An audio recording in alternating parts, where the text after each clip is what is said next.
প্ৰিয় বন্ধুসকল আপোনালোক সকলোকে জনাইছোঁ পুনৰবাৰ আমাৰ চেনেলটোলৈ স্বাগতম। আজি আমি আপোনালোকৰ বাবে পুনৰ এটি নতুন কাহিনী লৈ আহিছোঁ আৰু আজিৰ আমাৰ কাহিনীটিৰ নাম হৈছে দুখীয়া সতিনীয়েকৰ ঘৰলৈ ন কইনা হৈ আহিল ধনী সতিনীয়েক। আশা কৰিছোঁ ভিডিঅ'টি চাই আপোনালোকৰ নিশ্চয়কৈ ভাল লাগিব। তেন্তে আহকচোন এতিয়া আমি কাহিনীটিৰ মাজলৈ আগবাঢ়ি যাওঁ। কি হ'ল মিতু, তই এতিয়ালৈকে এনেকৈ ৰুমতে আছ যে? ব'ল আকৌ, ৰভাতলিত তোক চবেই বিচাৰি ফুৰিছে নহয়। অলপ দেৰি পিছত কইনা আনিবলৈ ওলাই যাবলৈ হ'ব। তই আকৌ এতিয়ালৈকে এনেকৈ সেই ঘৰলৈ যেনিবা বিয়া খাবলৈ অহা আলহীৰ নিচিনাকৈ ৰুমতে এনেকৈ ৰখি আছহি। ব'ল ব'ল, সোনকালে ব'ল। নীতি নিয়মৰ কথা আছে নহয়, নীতি নিয়মখিনি সোনকালে শেষ কৰি দৰা সাজি ছোৱালী ঘৰলৈ যাবলৈ লাগিব এতিয়া।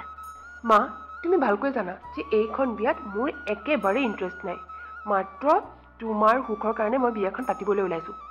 ক'ৰ কি ছোৱালী এজনী চাই দিছে মোৰ কাৰণে, একমাত্ৰ তোমাৰ কাৰণেহে মই তাইক বিয়া কৰাবলৈ ওলাইছোঁ। নহ'লে তাই নিচিনা ছোৱালীজনী মই ঘূৰিও নাচাওঁ, বুজিলা? এনেকৈ কিয় কৈছনো মিতু? এই শেৱালী বৰ ভাল ছোৱালী আৰু তাই ভাল ছোৱালীৰ কাৰণেহে মই তাইক মোৰ নিজৰ বোৱাৰী কৰাৰ কথা চিন্তা কৰিছোঁ। চাবিচোন তাই বিয়াৰ পিছত তোক মোক আমাৰ গোটেই ঘৰখনক কেনেকৈ চম্ভালিব। তাই খুব দায়িত্ব বুজা ছোৱালী, সৰুতেই মাক দেউতাক নোহোৱা ছোৱালী। গতিকে চাবিচোন এই বৰ মৰম আকলোৱা, আমাৰ গোটেই ঘৰখনক মৰমেৰে কেনেকৈ বান্ধি ৰাখিব। এতিয়াহে তই তেনেকৈ কৈছ, বিয়াৰ পিছত চাবিচোন তোৰ তাই কিমান ভাল লগা হ'ব। মাক দেউতাক নাই, মোমায়েকৰ ঘৰত থাকি ডাঙৰ হৈছে, দুখীয়া মোমায়েকৰ ঘৰখনো, সেইটোৱেতো আটাইতকৈ ডাঙৰ প্ৰব্লেম। মই ভাবিছিলোঁ একেবাৰে ধনী ঘৰৰ ছোৱালীজনী মই বিয়া কৰিম, লগত একেবাৰে সা সম্পত্তি এগাল কিবা কিবি লৈ আনিব। এগাল কিবা কিবি নানিলেও এটলিষ্ট এই গৰমত চলাবলৈ এটা AC লৈ আনিব। কিন্তু এতিয়া তুমি যিহে ছোৱালীজনী মোৰ কাৰণে চালা, AC-টো বাদেই ভাল ফেন এখন আনে নে নানে তাকো মোৰ চিন্তাহে হৈছে। মিতু, তই এনেকৈ কিয় কৈছ বাৰু? এনেকৈ ক'ব নাপায় নহয়। তই তাৰমানে এতিয়া সেই ঘৈণীয়েৰৰ যৌতুকলৈহে আশা কৰি আছোঁ। মই হ'লে এইবোৰ যৌতুক একেবাৰে আশা নকৰোঁ দেই। তাই মোমায়েকৰ ঘৰত থাকি ডাঙৰ দীঘল হৈছে, মোমায়েকো হৈছে এজন সাধাৰণ খেতিয়ক। গতিকে যি দুই এপদ বস্তু দিব সেয়ে হ'ব আৰু, একো নিদিলেও আপত্তি নাই। তই তেনেকৈ নেভাবিবি আকৌ। তইচোন এই কাম কৰই, এই কাম কৰি এপইচা দুপইচাকৈ গোটাই নিজেই যি লাগে ল'বি। এনেকৈ এই বোৱাৰীৰ বস্তুলৈ আশা কৰিব নাপায় নহয়। হ'ব দে, তই আহ এতিয়া, সোনকালে ৰভাতলিলৈ আহ। নীতি নিয়মখিনি সোনকালে শেষ কৰিব লাগে। এয়া হৈছে মৃদু পৱন। আজি আকৌ মৃদু পৱনৰ বিয়া, মাকে পচন্দ কৰা শেৱালী নামৰ ছোৱালী এজনীৰ লগত। মৃদু পৱন আৰু মাক, ঘৰখনত মাত্ৰ দুজনী মানুহ। মৃদু পৱনৰ দেউতাকৰ মৃত্যু হোৱাৰ বাবে মৃদু পৱনৰ বৰ বিশেষ পঢ়া শুনা কৰিব নোৱাৰিলে। হায়াৰ ছেকেণ্ডেৰী পাছ কৰি সি আৰু আগলৈ পঢ়িব নোৱাৰিলে। গতিকে সিও বৰ ভাল কাম এটা যোগাৰ কৰিব পৰা নাই। টাউনৰে ডাঙৰ দোকান এখনত চেলছমেন হিচাপে কৰ্মৰত মৃদু পৱন। তাৰ আকৌ আশাবোৰ বৰ ডাঙৰ ডাঙৰ। সি ভাবি আছিল সি খুব ধনী ঘৰৰ ছোৱালীজনী বিয়া কৰাব, যোনে লগত যৌতুক হিচাপে দেউতাকৰ এগালমান সা সম্পত্তি আনিব। একো নানিলেও অন্ততঃ গৰমত চলাব পৰাকৈ AC এটা আনিব। আগৰে পৰা তাৰ সেইটোহে আশা, কাৰণ সি যিখন দোকানত কাম কৰে তাত দিনৰ দিনটো AC চলিয়ে থাকে। গতিকে গৰমৰ দিনত গোটেই দোকানত AC-ৰ তলত থাকি থাকি তাৰ অভ্যাস এতিয়া একেবাৰে AC ৰুমত থকাহে হৈ পৰিল। গতিকে ঘৈণীয়েকে লগতে AC এটা আনিব বুলি সি বৰ আশা কৰি আছিল। কিন্তু এতিয়া মাকে দুখীয়া ঘৰৰ শেৱালীক পচন্দ কৰাৰ বাবে তাৰ সেই আশা পূৰ্ণ হ'ল। হ'লেও উপায়হীন হৈ মাকৰ পচন্দমতে শেৱালীক গৈ সি বিয়া কৰাই আনিলে। আপুনি আজিৰ পৰা কামলৈ আকৌ যাবই নেকি? কামলৈ নগৈ কি মই ইয়াত ঘোঁৰা ঘাচ কাটি থাকিব লাগে নেকি ঘৰত? সেই বুলি কৈ মৃদু পৱন একেবাৰে খঙত দোকানলৈ ওলাই গ'ল। বিয়া হোৱাৰ দিনৰ পৰা মোক ভালকৈ কথা এষাৰো কোৱা নাই। মই বাৰু ক'ৰবাত কিবা ভুল কৰিছোঁ নেকি, যাৰ বাবে মোৰ ওপৰত ইমান খং কৰিছে? অজানিতে যদি কিবা ভুল কৰিছোঁ নাজানো, জানি বুজিতো মই একো ভুল কৰা নাই। হ'লেও কামৰ পৰা অহাৰ পিছত ভালকৈ সুধিব লাগিব আচলতে মোৰ ভুলটো ক'ত হৈ আছে। তেনেকৈ সেইদিনাখন আবেলি হ'ল আৰু মৃদু পৱন কামৰ পৰা উভতি আহিল। উভতি অহাৰ লগে লগে এইফালে শেৱালে মৃদু পৱনক সুধিলে যে আচলতে তাই কি ভুল কৰিছে, যাৰ বাবে বিয়াৰ পিছদিনাখনৰ পৰাই সি তাইক ভালকৈ কথা এষাৰো কোৱা নাই। শুনকচোন, মোৰ বাৰু অজানিতে ক'ৰবাত কিবা ভুল হৈছে নেকি, যাৰ বাবে আপুনি মোক খং কৰি আছে? মানে আমাৰ বিয়া হোৱাৰ পিছদিনাখনৰ পৰাই আপুনি মোক ভালকৈ কথা এষাৰো কোৱা নাই। মই যদি ক'ৰবাত কিবা ভুল কৰিছোঁ মোক কওক, মই আৰু তেনে ভুল নকৰিবলৈ চেষ্টা কৰিম। চোৱা, ইমান গৰমত ঘৰলৈ আহি পাই এনেই মোৰ মূৰটো গৰম হৈ আছে। অহাৰ লগে লগে যি টি কথাবিলাক কৈ আৰু বেছি মূৰটো গৰম কৰি নল'বা। আঁতৰ হোৱা এতিয়া মোৰ মুখৰ আগৰ পৰা, নহ'লে মোৰ আৰু বেছি খংহে উঠিব। কিন্তু তেনেকৈ দিন পাৰ হৈ গৈ থাকিল। চাওঁতে চাওঁতে সিহঁত দুয়োটাৰে বিয়াৰ 6 মাহ পাৰ হ'ল। কিন্তু এই 6 মাহতো মৃদু পৱনৰ ব্যৱহাৰ শেৱালিৰ প্ৰতি একেবাৰে সলনি নহ'ল। সি একো এটা কথাই তাইক ভালকৈ নকয়। তাইৰ তেনে ব্যৱহাৰত তাইৰ মনটো বৰ বেয়া লাগে। তেনেকৈয়ে 6 মাহ পাৰ হ'ল আৰু এদিন হঠাতেই তাইৰ শাহুৱেকৰ অৰ্থাৎ মৃদু পৱনৰ মাকৰ মৃত্যু হ'ল। আৰু শাহুৱেকৰ মৃত্যুৰ পিছত যেন ঘৰখনত শেৱালি আৰু বেছি অকলশৰীয়া হৈ পৰিল। শাহুৱেক থাকোঁতে অন্ততঃ শাহুৱেকে তাইক ভালকৈ মাতবোল কৰিছিল। কিন্তু এতিয়া শাহুৱেক নোহোৱা হোৱাৰ পৰা তাই ঘৰখনত একেবাৰে অকলশৰীয়া হৈ পৰিল। কাৰণ মৃদু পৱনটো তাইক একোকে ভালকৈ নকয়ে। গতিকে তাই বৰ অকলশৰীয়া হৈ পৰিল। এওঁ মোক একো এটা খুলিকৈ নকয়। আচলতে এওঁ মোক ইমান কিয় বেয়া পায়? যদি ইমান বেয়াই পাইছিল তেন্তে মোক বিয়া কিয় কৰাইছিল? আগতে অন্ততঃ ঘৰখনত কথা বতৰা এটা পাতি দিনটো পাৰ কৰিবলৈ মাৰ নিচিনা মোক মৰম কৰা মোৰ শাহুমা এগৰাকী আছিল। আৰু এতিয়া তেওঁ নোহোৱা হ'ল। এতিয়া এই ঘৰখনত মই যেন একেবাৰে অকলশৰীয়া হৈ পৰিলোঁ। এওঁ কিয় নাজানো মোক ইমান বেয়া পায়। তাতে এদিন শেৱালি মৃদু পৱন দোকানলৈ ওলাই যোৱাৰ পিছতেই তাইৰ বজাৰলৈ কিবা এটা আনো বুলি ওলাই গ'লত হঠাতে গৈ তাই বজাৰৰ মাজত দেখিলে যে মৃদু পৱনে অন্য এজনী ছোৱালীৰ লগত হাঁহি হাঁহি কথা পাতি ঘূৰি ফুৰিছে। তাইও মনে মনে গৈ সিহঁতৰ পিছতে ৰখিলগৈ আৰু ৰখি সিহঁতৰ কথা বতৰাবোৰ শুনিবলৈ চেষ্টা কৰিলে। মৃদু, এতিয়া আৰু তুমি মোক কিমান দিন অপেক্ষা কৰাবা? এতিয়াতো তোমাৰ মাৰো মৃত্যু হ'ল। এতিয়াতো তোমাৰ ভয় কৰাৰ একো প্ৰয়োজনে নাই। নে তোমাৰ সেই গাঁৱলীয়া ৱাইফজনীলৈ তুমি ভয় কৰা? চোৱা, এনেকৈ হ'লে কিন্তু নহ'ব। তুমি এমাহৰ ভিতৰতে মোক বিয়া কৰাই তোমাৰ ঘৰলৈ লৈ যাব লাগিব। নহ'লে চাবা কিন্তু মই সকলোবিলাক কথা তোমাৰ ৱাইফৰ আগত গৈ নিজে কৰি দিমগৈ। ছোৱালীজনীৰ কথাকেইষাৰ শুনি শেৱালিৰ আৰু বুজিবলৈ একো বাকী নাথাকিল যে আচলতে সেই ছোৱালীজনীৰ লগত তাইৰ গিৰিয়েক মৃদু পৱনৰ সম্পৰ্ক কি। তাই সিহঁত দুয়োটাকে একো নক'লে। সেইটো সময়ত নিশ্চুপ হৈ ঘৰলৈ গুচি আহিল আৰু সন্ধিয়া যেতিয়া মৃদু পৱন কামৰ পৰা উভতি আহিল তেতিয়াই তাই তাৰ আগত ক'লে, মই আপোনাক কথা এটা ক'ব বিচাৰিছোঁ। আচলতে আজি মই বজাৰলৈ যাওঁতে আপোনাক ছোৱালী এজনীৰ লগত দেখা পাইছিলোঁ আৰু আপোনালোকৰ সকলোবোৰ কথা মই শুনিছোঁ আৰু মই সকলো বুজি পাইছোঁ যে আচলতে আপোনাৰ আৰু এই ছোৱালীজনীৰ মাজত সম্পৰ্ক গ'ল।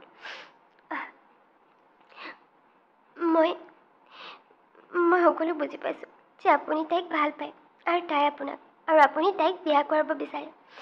আপুনি তাইক বিয়া কৰাক মোৰ একো আপত্তি নাই। কিন্তু মোক এইখন ঘৰৰ পৰা উলিয়াই নিদিব। কাৰণ মোৰ যাবলৈ নিজৰ একো ঠিকনা নাই। মামা মামী ঘৰলৈতো মই এনেকৈ এবাৰ বিয়া হৈ ওলাই অহাৰ পিছত পুনৰ উভতি যাব নোৱাৰোঁ। মামী আগতেই মোক বেয়া পায়। এতিয়া যদি মই আকৌ তালৈ উভতি যাবলগীয়া হয়, মামীয়ে আৰু মোক সেইখন ঘৰত থাকিবলৈ নিদিব। গতিকে মোৰ আশ্ৰয় নোহোৱা হৈ পৰিব। সেইটো কাৰণে মোক ইয়াতে থাকিবলৈ দিয়ক। বাকী মোৰ একো আপত্তি নাই। আপোনাৰ সুখ যাৰ লগত আপুনি তাইৰ লগতেই সংসাৰ কৰক। মই একো নকওঁ। মাত্ৰ এই ঘৰখনৰ চুক এটাত মোক পৰি থাকিবলৈ দিলেই হৈছে। মৃদু পৱনেতো আৰু শেৱালিৰ কথা শুনি ভালেই পালে। তাৰ এতিয়া একো চিন্তাই নোহোৱা হ'ল। সি নোকোৱাকৈ শেৱালি সকলোবোৰ কথা গম পাই গ'ল আৰু সি 2 দিনমানৰ পিছতেই সি ভালপোৱা পল্লৱীক বিয়া কৰাই তাৰ ঘৰলৈ লৈ আহিল। পল্লৱী আকৌ সি যিখন দোকানত কাম কৰিছিল সেই দোকানৰ মালিকৰ জীয়েক আছিল। যিহেতু দেখাত মৃদু পৱন খুবেই হেণ্ডচাম আছিল, গতিকে ইমান ধনী ঘৰৰ ছোৱালী হৈও পল্লৱীয়ে তাক পচন্দ কৰি পেলাইছিল আৰু তাই এতিয়া তাৰ লগত বিয়া হৈ গুচি আহিল। বিয়া হৈ অহাৰ পিছত লগত তাই এগালমান নামী দামী বস্তু আনিলে আৰু লগতে আনিলে মৃদু পৱনে বিচাৰি থকা এচি। এতিয়া আৰু মৃদু পৱনক কোনে পায়? গৰমত আৰু তাই এতিয়া চিন্তা নোহোৱা হ'ল। পল্লৱী, তুমি মোৰ একেবাৰে আটাইবোৰ চিন্তা দূৰ কৰি দিলা। গৰমত আৰু এতিয়া মোৰ একেবাৰে চিন্তা নাই। এতিয়া ৰাতি মই আৰামতে এচি বতাহ খাই শুব পাৰিম। সঁচাই তুমি যে মোৰ জীৱনলৈ একেবাৰে লখিমী হৈ আহিছা, বুজিছানে? মই বিৰাট লাকি যে তুমি মোৰ জীৱনলৈ আহিলা। সবাইতো লাকি, কাৰণ মোৰ নিচিনা ছোৱালীজনী ভাগ্যৰ বলত পাইছা তুমি, বুজিছা? হ'ব, যোৱা এতিয়া মোৰ কাৰণে স্পেচিয়েলকৈ কফি একাপ বনাই আনা। কফি?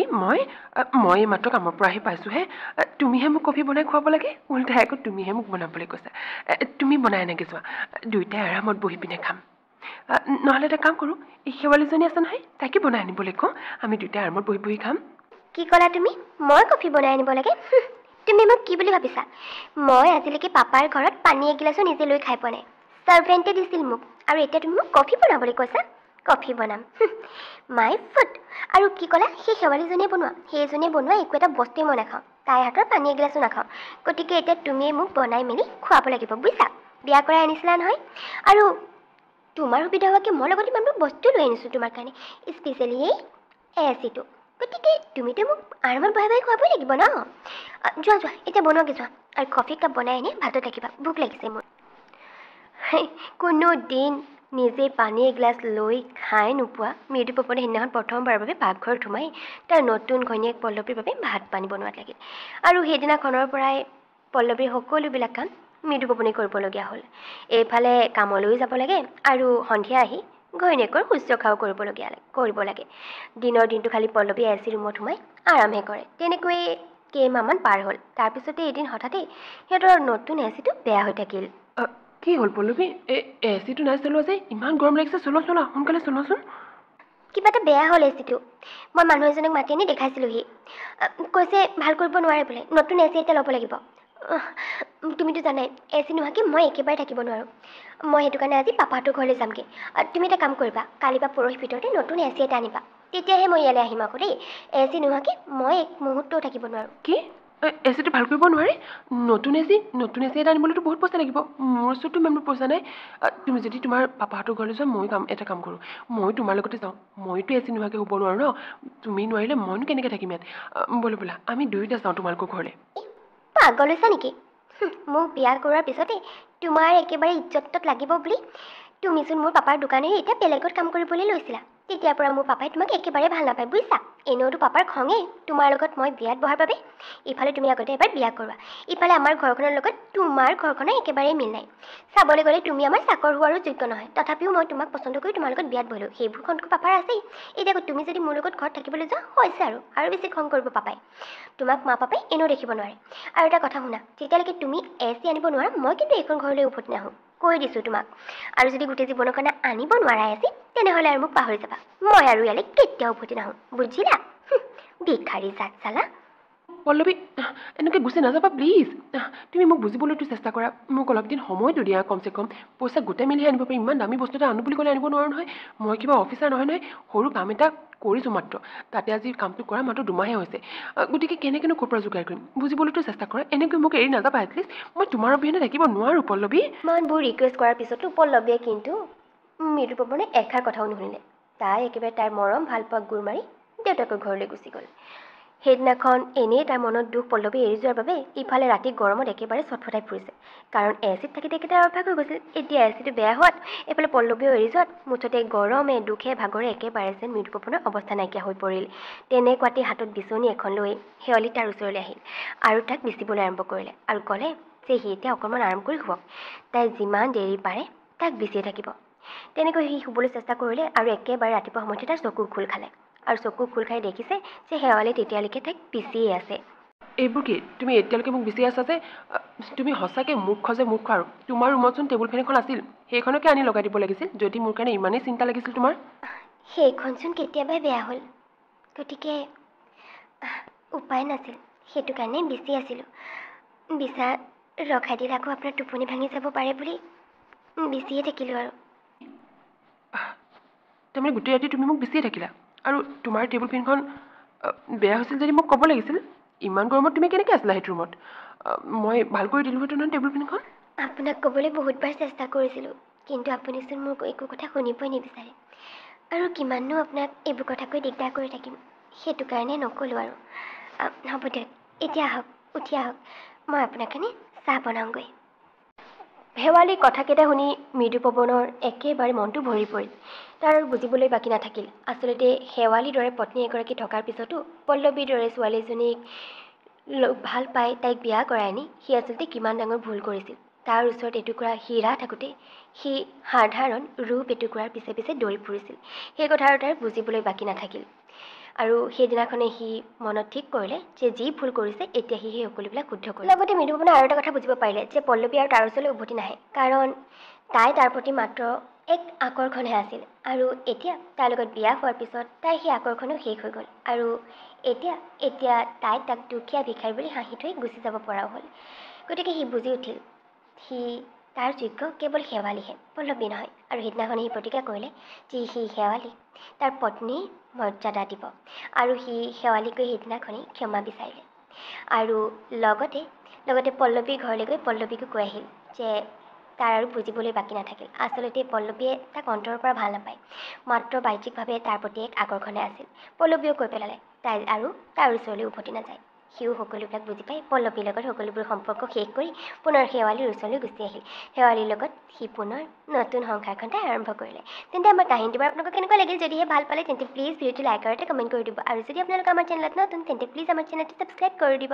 তেন্তে লগ পাম পুনৰ এটা নতুন ভিডিঅ'ৰ সৈতে। তেতিয়ালৈকে বাই বাই।